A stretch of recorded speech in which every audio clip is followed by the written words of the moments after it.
হবে মানুষের দরজায় দাঁড়িয়ে পাহারা দেওয়া। এই জন্য আমি তোমাকে 20 বছর আয়ু দিলাম। তখন কুকুর বলল, ভগবান, আমি এত লম্বা জীবনের কি করব?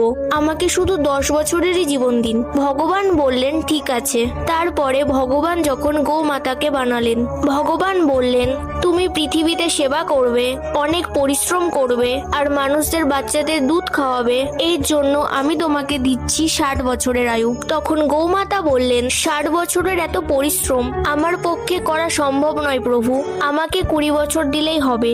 ভগবান বললেন, ঠিক আছে। এরপরে ভগবান বানরকে তৈরি করলেন। তিনি বললেন, তুমি পৃথিবীতে ঘুরে বেড়াবে, মজা করবে, মানুষদের মনোরঞ্জন করবে, তার জন্য আমি তোমাকে দিচ্ছি 10 বছরের জীবন। বানর বলল, প্রভু, আমাকে 5 বছর দিলেই হবে। ভগবান বললেন, ঠিক আছে। শেষে ভগবান মানুষদের সৃষ্টি করলেন। ভগবান বললেন, তুমি পৃথিবীতে যাবে, মজা করবে, ঘুরবে।